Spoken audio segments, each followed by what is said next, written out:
கிறிஸ்து மஸ் அப்படின்ற அந்த சொல்லாடல் இது எப்படி எங்கிருந்து துவங்கினது அப்படின்னு பார்த்தோம்னா, கிறிஸ்து அப்படின்ன போது கிரைஸ்ட் அப்படின்ற ஒரு லத்தீன் எபிரேய மொழியிலையும் அது கிறிஸ்தோஸ் அப்படின்றதெல்லாம் இருக்குது. மஸ் அப்படின்னா அது பிறப்பு அல்லது உயிர்ப்பு. ஸோ அப்போ இந்த கிறிஸ்து மாஸ் இந்த ரெண்டும் சேர்ந்து கிறிஸ்துமஸ். தென்னாடுடைய சிவனை போற்றி அவர் எந்நாட்டவருக்கும் இறைவா போற்றின்லாம் சொல்றோம்ல, அந்த காணப்படாத வரம்பொருள். கிறிஸ்துமஸ் தாத்தா பஜனை பாடி கேரல் அதெல்லாம் ரொம்ப குழந்தைகளுக்கு மட்டும் இல்லை, பெரியவர்களுக்கு அனைவருக்குமே குதூகலமா ஆக்குற நிகழ்வு. இஸ்ரவேலர்களுடைய சமய வழி மரபை பார்த்தீங்கன்னா 365 நாளும் கொண்டாட்டம் தான் இருக்கும். ஏதாவது ஒரு காரணம் இருக்கும். சமயத்தால் கிறிஸ்தவனா இருக்கலாம், ஆனா நான் இனத்தால் தமிழன், என்னுடைய பண்பாட்டு கூறுகளை நான் விட முடியாது. எங்க திருச்சபையில போய் நான் பொறுப்பேற்கிறனோ அங்கெல்லாம் இன்றைக்கும் வேப்பங்குலைகளாலதான் மாவிலை தோரணங்களாலதான் வைக்கிறோம். குறிப்பாக மெழுகுவர்த்திக்கு பதிலாக குத்து விளக்குகளை தான் நாங்க எங்களுடைய அலங்கரிப்புக்கான பொருட்களாக, ஏன்னா இந்த மரபை நம்ம விட்டு கொடுக்க முடியாதுல்ல. இந்தியாவிலையுமே குறிப்பாக தமிழர்களுடைய பரப்புல ஒவ்வொரு நாளுமே ஒரு கொண்டாட்டமா தான் இருந்திருக்கு. பிள்ளை பிறப்புல இருந்து இறப்பு வரைக்கும் அத்தனையிலுமே கொண்டாட்டங்கள் தான் இருந்திருக்கு. 400 ஆண்டுகளுக்கு முன்னாடி இப்படி ஒரு பாலகன் பிறப்பார், ஒரு சிசு பிறப்பார், ஒரு குழந்தை இயேசு கட்டுண்டோரை விடுதலை அளிக்கவும் சிறைப்பட்டவரை மீட்பளிக்கவும் நான் வந்திருக்கிறேன். இயேசுநாதர் என்ன வேலையை செஞ்சாரோ, இயேசுநாதர் எப்படி வாழ்ந்தாரோ அதே மாதிரி எல்லாருமே அப்படியே டிக்டோ ரெப்ளிகான்னு ஆங்கிலத்துல சொல்லுவாங்க. பெரிய ஒரு செய்தி. இந்த செய்தி சாதாரணமா அதை கடந்து போக முடியாது.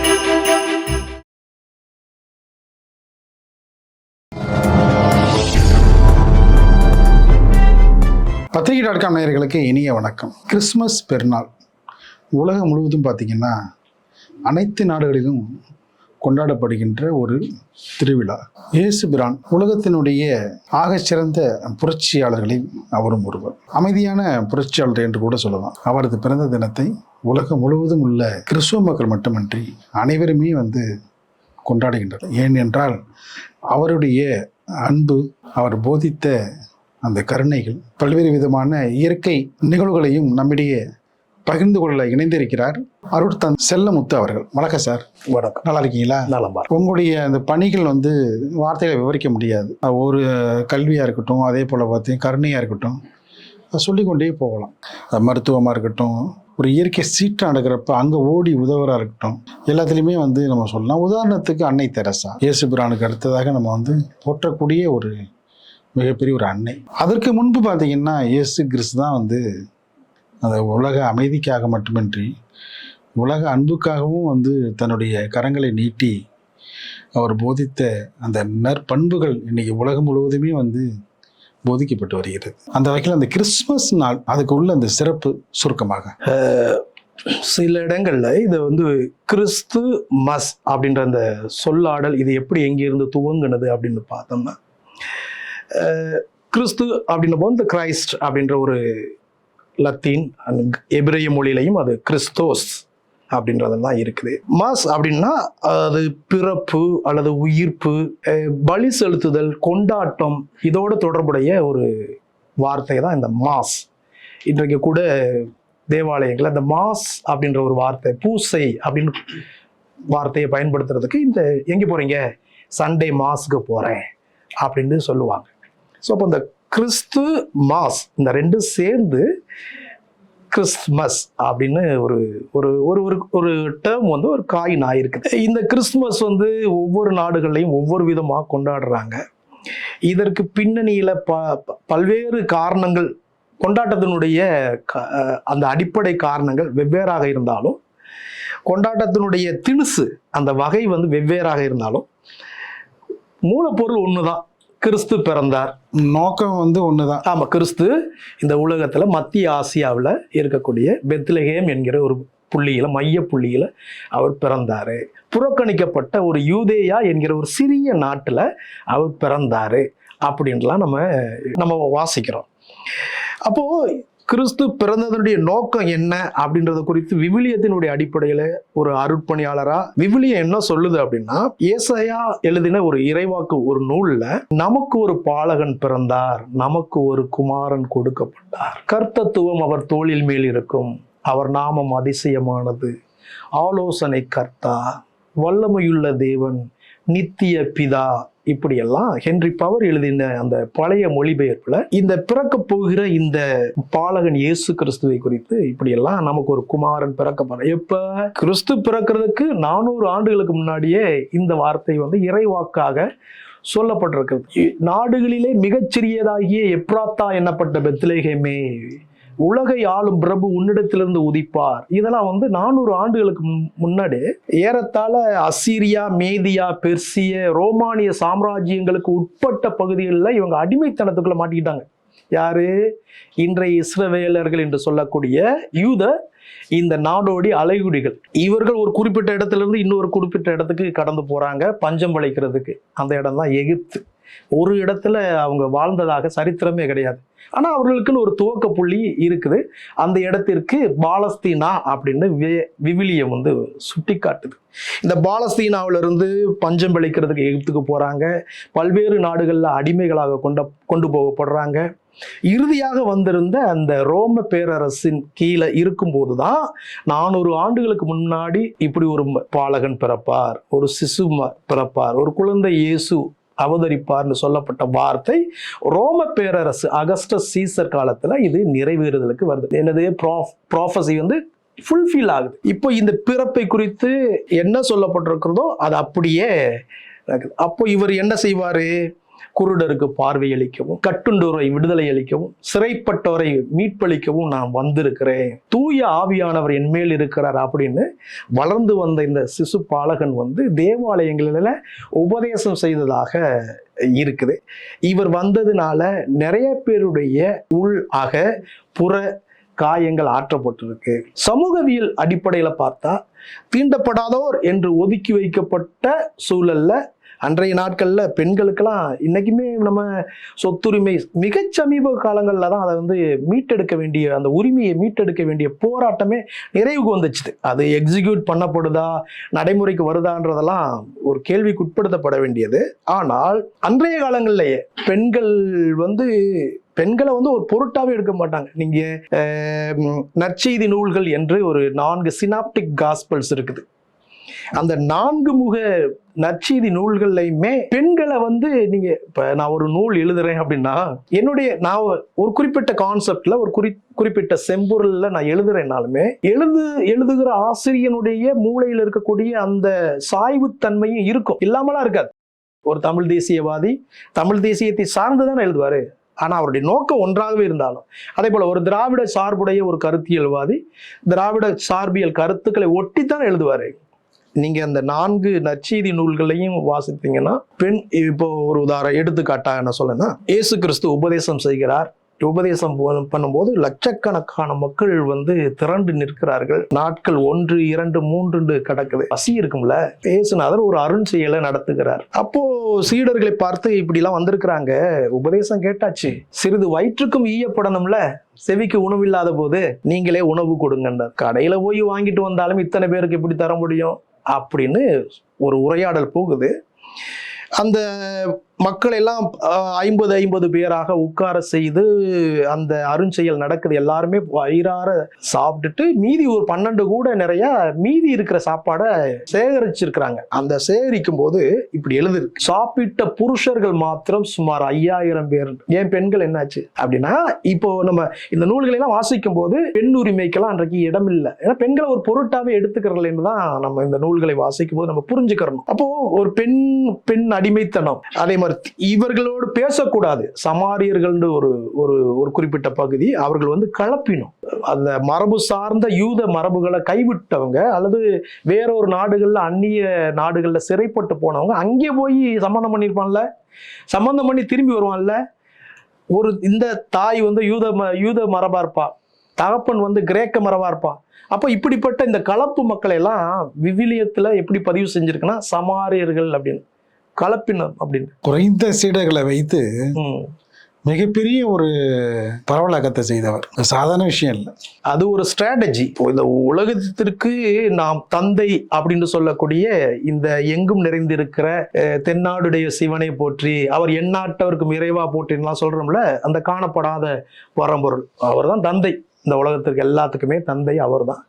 அந்த தந்தை தன்னுடைய ஒரே மகனாக இயேசு என்கிற நபரை இங்க அனுப்புறாரு. ஒரு நபர் தானே, 12 பேரை ஒரு ஸ்ட்ராட்டஜி வருது. 12 பேரை தெரிவு செய்யறாரு. 12 ஒரு நல்லிணக்க எடுத்துக்காட்டா வந்து சொல்லிட்டீங்க. ரொம்ப சிறப்பு. அதுதானே உண்மை. சத்திய உலகம் எல்லாம் ஒண்ணு தானே. ஒரு நல்லிணக்க எடுத்துக்காட்டு மட்டும் இல்ல, நல்லிணக்க நன்னறியும் கூட அதை எடுத்துக்கலாம். நாம சத்திய உலகம் ஃபுல்லா ஒண்ணு தானே. பொய் சொல்லாதேன்னா உலகத்து ஒவ்வொரு நாட்டுக்கு நாடு மாறுமா? வேணும்னா வேற ஒரு என்னது பொய் நவில இருக்குன்னு சொல்லலாம், இங்கே உண்மை சொல்லுகன்னு இருக்கலாம் இல்லையா? சத்தியம் ஒண்ணு தானே. ஆமாமா, சக்தி சிவன் எல்லாமே ஒண்ணு தானே. சத்தியம் ஒண்ணு தானே. இந்த 12 ஒருத்தர் வர்றார் இயேசு, 12 பேரு. அந்த 12 அடுத்தது 120 மாறுறாங்க. 120 300 மாறுது. 300 500 ஆகுது. 1000 3000 5000. அதுக்கு பின்னாடி எண்ணிக்கை சொல்லலை. எப்படின்னா சீடர்களுடைய எண்ணிக்கை எருசலேமில் விரிவடைந்ததுன்னு தான் இப்படி முடியுது. 5000க்கு மேல என்ன முடியலையா? இது ஒரு ஸ்ட்ராட்டஜி. நீங்க 12 சீடர்களை கொண்டு ஒரு வேலையை புரட்சி வேலையை செஞ்சாருல, ஒவ்வொருத்தரும் இயேசுநாதர் என்ன வேலையை செஞ்சாரோ, இயேசுநாதர் எப்படி வாழ்ந்தாரோ அதே மாதிரி எல்லாருமே அப்படியே டிட்டோ ரிப்ளிகான்னு ஆங்கிலத்துல சொல்லுவாங்க. இது பெரிய ஒரு செய்தி. இந்த செய்தி வந்து சாதாரணமா அதை கடந்து போக முடியாது. நீ சொன்னது வந்து 12 24 24 48 அப்படி சொல்ற விஷயம். மல்டிப்ளிகேஷன் இது வந்து சாதாரணமா கடந்து போகக்கூடிய செயல் இல்லை. இதுல பின்பற்றவர்கள் நீங்க சொல்ற அந்த எண்ணிக்கையை வந்து ஒரு இடத்துல இருந்து விரிவடைந்து சொல்றீங்கல்ல, கணக்கேல் என்ன, அதே ஒரு கணக்கடையலாம். அந்த ஒரு ஆரோக்கியமான பார்வையும் தொலைநோக்கு பார்வையும் அது அவசியம். இந்த மேனேஜ்மெண்ட் ஸ்டடீஸ்மே இதில் இருக்குது. நிர்வாக திறன் படிக்கிறாங்களே, பிஸ்னஸ் அட்மினிஸ்ட்ரேஷனாக இருக்கட்டும், என்னென்ன அட்மினிஸ்ட்ரேஷனும் இருக்குல்ல, இதெல்லாம் இருக்குது. எப்படி இது மல்டிப்ளை ஆகுது? சில இடங்கள்ல என்னன்னா தங்களுடைய பிஸ்னஸையோ தங்களுடைய நிர்வாகத்தையோ தங்களுடைய எல்லை பரப்புகளை அட்மினிஸ்ட்ரேட் பண்ணும்போது சிலர் என்ன பண்ணுவாங்க, 1+1+1 போவாங்க, அடிஷன். இது என்னன்னா மல்டிப்ளிகேஷன், பெருகிறது, பெருக்கலாக இருக்குது. இது எப்படின்னா அதனாலதான் அவர்கள் அப்படி அந்த ரெப்ளிகாண்ட் ஆங்கில வார்த்தையில் அதை நம்ம சொல்றோம். அதோட இயேசு எப்படி இருந்தாரோ அதே மாதிரி இருந்திருக்கிறோம். அதனாலதான் முதலாக அந்தியோக் அப்படின்ற ஒரு சிட்டியில தான் கிறிஸ்தவர்கள்ன்ற ஒரு டேர்மே உருவாயிருக்கு. ஏன்னா இந்த கிறிஸ்தவம்ன்ற ஒரு சமய பரப்பை வந்து இந்த இன்ஸ்டிடியூஷனை அவர் உருவாக்கல. கிறிஸ்து மாதிரி இருக்கிறான். கிறிஸ்து கூட்டல் அவர்கள், கிறிஸ்து அவர்கள். இவரை பார்த்தா அவரை பார்க்க தேவையில்லை. 50 பேரும் இயேசு போல இருந்திருக்கிறான். இன்னைக்கு வந்து எல்லாரும் இயேசு போல இருக்கிறார்களா அப்படின்றது வந்து $1 மில்லியன் கேள்வி. சரிங்களா? பழைய காலத்து அந்த ஓல்டு மைலேஜை வச்சு இன்னைக்கு என்ன செஞ்சுக்கிறாங்க கிறிஸ்தவர்கள் இயங்கிக்கு இருந்தாலும், அன்றைய முதல் நூற்றாண்டு கிறிஸ்தவர்கள் வந்து கிறிஸ்துவையும் அவர்களையும் விட்டு பிரிக்க முடியாத ஒரு சூழல்ல தான் இருந்திருக்கிறாங்க. நீங்க சொன்னது போல அது ஒரு புரட்சிகரமான நிறைய இந்த சிறப்புகளை வந்து நம்ம சொல்லிகிட்டே போகலாம். இளம் பருவத்திலலாம் வந்து பார்த்தீங்கன்னா அந்த கிறிஸ்மஸ் நன்னாளில் பெருவிழா கொண்டாட்டம், இந்த அற்புத திருவிழா அப்படிலாம் நடக்கும். அது வந்து தேவாலயங்கள்லையும் நடக்கும், வீட்டுலையும் நடக்கும். அது நள்ளிரவு நேரத்தில் அதாவது பார்த்தீங்கன்னா மலைக்கு நிகராக பனி கொட்டிகிட்டே இருக்கும். ஒவ்வொரு வீடுகளாக போய் சென்று அந்த கிறிஸ்துமஸ் தாத்தா அதெல்லாம் ரொம்ப வந்து குழந்தைகளுக்கு மட்டும் இல்லை, பெரியவருக்கு அனைவருக்குமே வந்து குதூகலமாக ஆக்குற நிகழ்வு. அந்த மாதிரி நிகழ்வு சொல்லுங்களேன். விவிலியத்தை பொறுத்த வரைக்கும் பல்வேறு சிறப்புகளை நம்ம பேசினாலும் புக் ஆஃப் ஃபெஸ்டிவல்ஸ்னு சொல்லலாம். அது ஒரு கொண்டாட்டங்களின் நூல். விவிலியத்தை இஸ்ரவேலர்களுடைய, அதாவது யூத சமயத்தை பின்பற்றுகிற அந்த இஸ்ரவேலர்களுடைய சமய மரபை பார்த்தீங்கன்னா முழுக்க என்ன கொண்டாட்டம் தான் இருக்கும். 365 நாளும் கொண்டாட்டம் தான் இருக்கும். ஏதாவது ஒரு காரணம் இருக்கும். ஸோ அதனுடைய தொடர்ச்சி தானே யூத சமயத்தினுடைய தொடர்ச்சி தான் கிறிஸ்தவம். கிறிஸ்தவத்தினுடைய தொடர்ச்சி தான் இஸ்லாம் இல்லையா? ஸோ இஸ்லாம் வந்து அந்த இடத்துல ஒரு ஃபுல் ஸ்டாப் வைக்குது. இவர் வந்து இறுதி தூதர் அப்படின்றது ஒரு களிமா, ஒரு நம்பிக்கைக்குள்ள வந்து நிறுத்துறாங்க. இப்போ இந்த கொண்டாட்டத்தை பத்தி பேசும்போது பார்த்தீங்கன்னா கிறிஸ்தவமும் அதுக்கு விதிவிலக்கு கிடையாது. இங்கே இந்தியாவிலையுமே குறிப்பாக தமிழர்களுடைய பரப்புல ஒவ்வொரு நாளுமே ஒரு கொண்டாட்டமாக தான் இருந்திருக்குது. பிள்ளை பிறப்புல இருந்து இறப்பு வரைக்கும் அத்தனையிலுமே கொண்டாட்டங்கள் தான் இருந்திருக்குது. ஸோ இயேசுவின் பிறப்பை பொறுத்த வரைக்கும் அது ஒரு கொண்டாட்டங்களின் பண்டிகை. இன்னும் சொல்ல போனால் புறவீன மக்கள், அதாவது கிறிஸ்தவர் அல்லாத மக்கள் வந்து ஒரு கனெக்டிங் பாயிண்டா இந்த கிறிஸ்மஸ் இருக்கு. கிறிஸ்மஸ் மரம் அது பார்த்தீங்கன்னா ஒவ்வொரு நாடுகள்லையும் ட்ரீயை வந்து தயார் பண்ணி அதுக்கு ஒரு மின் விளக்குகள்லாம் போட்டு அலங்கரிக்க ஆரம்பித்து அந்த மரத்தையும் வந்து புகைப்படம் எடுக்கிறது போட்டா போட்டி. அது தெற்காசியாவில் சிங்கப்பூரில் ரொம்ப அந்த கிறிஸ்மஸ் மரங்கள் அந்த விழாக்கள் ரொம்ப சிறப்பாக நடக்கும். நிறைய நாடுகளில் அது தொடக்கம் வந்து பார்த்திங்கன்னா சிங்கப்பூரில் தான் ஆரம்பிக்கும். பல வண்ணங்களில் மட்டும் இல்லை, அந்த மரங்கள் சொல்கிற செய்திகளே வந்து நமக்கு வந்து ஒரு இறைநெறி கூடிய வகையில் அது இருக்கும். ஆமாம், கிறிஸ்மஸ் மரங்களுக்கும் கிறிஸ்தவத்துக்கும் சம்பந்தம் கிடையாது. ஆனால் அந்த நட்சத்திரத்தோ வேணும்னா என்ன செய்யலாம்னா, ஓகே, இயேசு பெருமான் இந்த இடத்துல மாட்டு தொழுவத்தில் இந்த இடத்துல, அதாவது புற்களை கொட்டி வைக்கக்கூடிய அந்த முன்னணியில வந்து இருக்கிறார் அப்படின்ற அந்த இடத்த சிம்பிளைஸ் பண்றதுக்காக ஸ்டாரை வேணும்னா நம்ம எடுத்துக்கலாம். இதுக்கும் இந்த ஃபிர் மரம் சொல்றோம் பாருங்களேன், குளிர்கால நாடுகளில் இருக்கு. இஸ்ரேல் நாட்டில் இப்படி ஒரு மரம் கிடையாது. இது ஐரோப்பிய வழிய கிறிஸ்தவம் வந்து சுமார் 1600க்கு பின்னாடி, அதுவும் குறிப்பாக இந்தியாவில் வந்து வேரூன்று இருந்ததுனால தான் கிறிஸ்மஸ் மரம்னா இப்படி ஒரு மரம் அப்படின்ட்டு. நான் உங்களுக்கு சொல்கிறேன், நான் சார்ந்து இருக்கிற இந்த பிரஸ்பிட்டேரியன் காங்கிரிகேஷனில் நான் வந்து இனத்தால் தமிழன், சமயத்தால் கிறிஸ்தவனாக இருக்கலாம், ஆனால் நான் இனத்தால் தமிழன். என்னுடைய பண்பாட்டு கூறுகளை நான் விட்டு விட முடியாது. எங்கள் திருச்சபையில் நான் எங்கெங்கெல்லாம் போய் நான் என்னுடைய சேரை நான் பொறுப்பேற்கிறனோ அங்கெல்லாம் இன்றைக்கும் வேப்பங்கொலை தான் கட்டுறோம். சிறப்பு, அது கூடுதல் சிறப்பு. ஆமா, மெழுகுவத்தி அவனுக்கு வந்து எண்ணெய் வந்து அது உருகின நிலையில இருக்காது. அவனுடைய இது அவனுக்கு வந்து மெழுகுவத்தி தேவை. அங்கே எண்ணெய் வந்து வேலைக்கு ஆகாது. சரிங்களா? இங்கே அப்படிலாம் ஒரு பிரச்சனை இல்லை. என்னுடைய திருச்சபையில வேப்பங்கொலை தான் கட்டுறவங்க வந்து வேணும்னா வந்து பாருங்க. ஜோலார்பேட்டை பாரிஷ்ல வந்து பாருங்க. வேப்பங்கொலைகளால தான், மாவிலை தோரணங்களால தான் வைக்கிறோம்.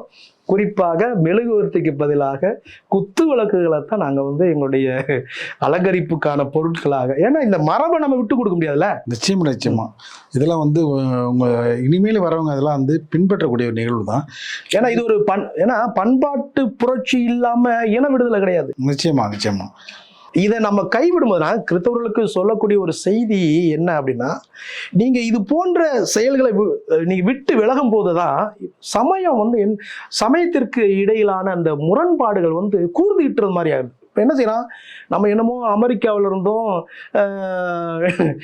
ஐரோப்பாவில் வந்து இறக்குமதி ஆனது மாதிரியும் நினச்சிக்கிட்டு ஏதாவது ஒரு பிரச்சனைனா போதும் எருசலேம் போ, பெத்லேகம் போன்னு பேசுகிறாங்களா இல்லையா? நான் இந்த ஊர்லேயே பிறந்தவையா, நான் இந்த ஊருக்காரன். மிஞ்சி போனால் 3 தலைமுறை 4 சாதகத்தை திருப்பி பார்த்துட்டேன்னா என் முழு சாதகமும் அதுதானே, தமிழன் தானே. அதனால என்னுடைய பண்பாட்டு கூறுகளை விட்டு நான் வந்து மாற போறதில்லை, மாறாதீங்கன்னே சொல்றேன். உங்களுக்கு ஒன்று சொல்லட்டுமா? விவிலியத்துடைய முதல் நூல் வந்து தொடக்க நூல், book of Genesis. Day 1 2 3 4 6 days வந்து என்னது கிரியேஷன் நடக்குது, படைப்பு நடக்குது. 6வது முதல்ல ஒவ்வொரு நாளா படைக்கிறார். சூரிய, சந்திரன், நட்சத்திரங்கள், ஊர்வன, பரப்பன, நீந்துவன, இப்படிலாம் படைக்கிறார். 6வது நாள்ல மனுஷன் வர்றான். மனுஷனுக்கு சீனியர் யாரு? நம்மை தவிர்த்த, மனித குலத்தை தவிர்த்த மற்ற எல்லாமே நமக்கு சீனியர் தானே. ஒரு அண்ணனை தம்பி பகைக்கலாமா? ஒரு சீனியரை ஒரு ஜூனியர் பகைக்கலாமா? ஏங்க, நீங்க இல்லாமையே அவங்க உருவாயிட்டாங்க. ஆனா அவங்க ஏன் முன்னாடியே உருவாக்குனாங்கன்னா, நீ அவனை சார்ந்துதான் வாழணும். ஆடு, கோழி, மாடு, பன்னி, குருவி எல்லாத்தையும் சார்ந்துதான் நீ வாழணும். அதற்காக தான் இறுதியில மனிதன் படைக்கப்பட்டிருக்கிறான். மனிதன் சார்ந்துதான் வாழ முடியும். ஆனா உங்க சார்பு இல்லாம இயற்கை இயங்கும். சுற்றுச்சூழல் அதை மாசுபடுத்துது, அதை வந்து ரொம்ப பாதிப்புக்கு உள்ளாக்குறது, அந்த நிகழ்வுகள்லாம் இப்போ வந்து மனிதர்கள் வந்து சமூக ஆர்வலர்கள் அதை வந்து இந்த சீற்றத்தை இவங்க வெளிப்படுத்தாத காரணத்தினால இயற்கையை வந்து இவர்கள் மீது பெரிய சீற்றத்தை காட்டுதா? இங்கே சமூக ஆர்வலர்கள் நம்ம சொல்றதை விட ஒரு அர்ப்பணியாளரா விவிலியத்தினுடைய வாசகத்தை மறுபடியும் நான் வந்து மேற்கோள் காட்டுறேன். பூமியையோ மனுபுத்திரருக்கு கொடுத்தார். அப்ப நம்ம வாங்கி இருக்கிறோம்னு தான் அர்த்தம். ப்ராப்பர்ட்டி யாருடையது? கொடுத்தவருடையது. இந்த ப்ராப்பர்ட்டியை நம்ம என்ஜாய் பண்ணலாம், சொந்தம் கொண்டாட முடியாது. ஏன்னா இந்த ப்ராப்பர்ட்டிக்கு சொந்தக்காரர் அவரை படைத்தவர் தான். அப்ப நம்மளை பார்த்து என்ன சொல்றாருன்னா, பூமியை பண்படுத்தவும் அதை பராமரிக்கவும் மனிதர்களை படைத்தார்னா விவிலியம் சொல்லுது. ஸோ மனிதனுடைய வேலையை என்னன்னா, டு அட்மினிஸ்ட்ரேட் தான், நாட் டு டீஸ். இன்றைக்கு நம்முடைய ஒவ்வொரு செயல்பாடுகளும் எப்படி இருக்குது? நாட் ஓன்லி த கிறிஸ்டியன்ஸ், நான் ஹோல் மேன்கைண்டை பற்றி பேசியிருக்கிறேன். முழு மனுக்குலமும் எங்க ஆரை நீங்க சாமின்னு சொல்லிட்டீங்க, ரைட், மகிழ்ச்சி. அப்படியாவது ஆரை காப்பாற்றலாம்ல? நீங்க போய் பாருங்க, அக்னி தீர்த்த கடை நான் சார்ந்திருக்கிற இந்த முகவி மாவட்டத்துல சதக்கு புதக்கு என்ன உடுத்திருக்கிற அத்தனை பனிய பாவாடை ஜட்டி அத்தனையும் உறிஞ்சு போட்டு வந்துடுவாங்க. இதுவா கடலை பராமரிக்கிறது? இதுவா நீர்நிலைகளை ஆராதிக்கிறவங்களுடைய லட்சணம்? ஒரு பண்டிகை காற்றை மாசுபடுத்துறது, ஒளி மாசுபடுத்துறது, நீரை மாசுபடுத்துறது, நிலத்தை மாசுபடுத்துறது. யோசித்து பாருங்க. சாமின்னு சொல்லிட்டா என்ன சொல்ல ஒரு கிறிஸ்துமஸ் பண்டிகையிலே மாதிரி வந்து இதே நடக்குதா இல்லையா? இப்போ சொல்றீங்களா? ஆமா, நடக்குதுல்ல. இதுக்கு பின்னாடி ஒரு வணிக நோக்கம் இருக்கு இல்லைன்னு நீங்க சொல்றீங்களா? ஒன்னுக்கும் பின்னாடி ஒரு வணிக நோக்கம் இருக்கா இல்லையா? கிறிஸ்துமஸ் அப்படின்னா அதோடைய கோர்னு ஒண்ணு இருக்குல்ல. ஏழை எளியர்களிடத்துல பரிவு காட்டுறது தானே அதனுடைய கோரு. அது நடக்கலைன்னா மற்றது எல்லாமே என்ன? வணிக நோக்கம் தானே. இதுல நீங்க ஏன் ஒரு குறிப்பிட்ட சமயத்தை மட்டும் நம்ம கார்னர் பண்ண வேண்டிய அவசியம் இல்லைல்ல? இதைத்தான் நான் சொல்ல வர்றேன். அதனால கொண்டாட்டங்கள் தேவை. இப்ப நீங்க மரம் வெட்டுறீங்க, ரைட்டு, ஏதோ ஒரு சவுக்கு மரமோ சறுக்கு மரமோ நடுறீங்க. ஒரு கொண்டாட்டத்துக்காக நீங்க ஒரு மரத்தை வெட்டுறீங்கன்னு வச்சுங்களேன், ஒரு மரம் நடணுமா இல்லையா? நிச்சயமா. கொண்டாட்டம் என்பது வந்து மாசுபடுத்தாத ஒரு வந்து சிறந்த கொண்டாட்டமா இருக்கணும்னு சொல்ல வரீங்க. அதான் உண்மை. அது இல்லாட்டன்னா அது திண்டாட்டத்துல தான் கொண்டு போய் நிறுத்தும். அது எந்த பண்டிகையா இருந்தாலும், எந்த சமயமா இருந்தாலும் சரி, நம்முடைய கொண்டாட்டத்திற்கான ஒரு அடிப்படை தார்மீக பொறுப்புன்னு ஒண்ணு இருக்குது. அது நம்ம அதை தவிர்த்துட்டு இப்ப ஒரே ஒரு வாசகம் வந்து, நீங்கள் இது போன்ற விடயங்களெல்லாம் நீங்க கவனம் செலுத்துறீங்க. இயேசுவோட வார்த்தையில இருந்து வந்திருக்குது. இது போன்ற விடயங்களை நீங்க கவனம் செலுத்துறீங்க. ஆனா அதற்கு பின்னாடி இருக்கக்கூடிய அன்பு, நீதி, பரிவு இவைகள் எல்லாம் விட்டுட்டீங்களே. என்ன பண்ணுவாங்களா யூதர்கள்? பெற்றோர்களை பராமரிக்கணும்னு மோயிசன் வந்து ஒரு கட்டளை கொடுத்திருக்கிறாரு. அந்த கட்டளையில ஒண்ணு என்னன்னா, உன் பெற்றோரை கனப்படுத்து, ஹானர் யுவர் பேரண்ட்ஸ். என்ன பண்ணுவாங்களா அவங்க? பெற்றோர்களுக்குரிய அந்த பணத்தை குர்பானின்னு சொல்லிட்டு ஒரு குர்பானி பணத்தை கொடுத்துட்டு, ஓகே என் கடமை முடிஞ்சிருச்சு அப்படின்னு வாங்கலாம். எப்படி இருக்குது? அப்போ பெற்றோரை கனப்படுத்துவதனுடைய நோக்கம் தான் குர்பானிய வழிய. குர்பானி கொடுத்துட்டா எல்லாம் முடிஞ்சிருச்சா? பொறுப்பை வந்து நம்ம வந்து தட்டி கழிக்கிறது. இது எல்லாமே என்னன்னா சமயத்தின் பேரால நடக்கக்கூடிய ஊழல்கள், அழிச்சாட்டியங்கள். இதற்கு அன்னைக்கே அவர் சாட்டை சொல்லட்டினவர் தான். இப்போ முதல்ல சாட்டை எடுத்து அவர் தாங்கிறீங்க அப்படின்னா நிறைய பேர் இருந்திருக்கலாம். நான் ஒரு அருப்பணியாளராக இருக்கும்போது விவிலியத்திலிருந்து மேற்கோள்களோட உங்களோட பேசும்போது சமரசம் இல்லாமல் சண்டை போட்டுருக்கிறார். அதனாலதான் அவர் வந்து 12 வயசு வரைக்கும் அவரை குறித்தான பதிவு இருக்குது. அவர் 12க்கு பின்னாடி பார்த்தா 30ல தான் அவர் என்ன தன்னுடைய பணிவாழ்வை துவங்கினது இருக்கு. இடையில எங்கே போனாரு, என்ன செஞ்சாருன்றதுல பதிவுகள் விவிலியத்தில் இல்லை. 30ல இருந்து 33 வருஷம் தான் அவரால் வேலை செய்ய முடிஞ்சிருக்குது. அவர் சாட்டை சொல்லட்டினோன்னா இவர் ஆழத்துக்கு காலி பண்ணிட்டு தூக்கிட்டாங்க. இவர் இருந்தா இந்த சமூகத்திற்கு, அதாவது நம்ம பழப்பல மண்ணாளி போட்டுருவோம். இப்படிலாம் போனாலும் நமக்கு வந்து நம்மளுடைய பொழப்பு ஓடாதுன்றதுனால இந்த ஏகாதிபத்திய இந்த அதை விரும்பக்கூடிய வல்லாதிக்கங்கள் வந்து அவரை வந்து அனுமதிக்கல, அந்த பூமியில வாழ விடலை. மிக்க நன்றி சார், மிக்க நன்றி. மகிழ்ச்சி.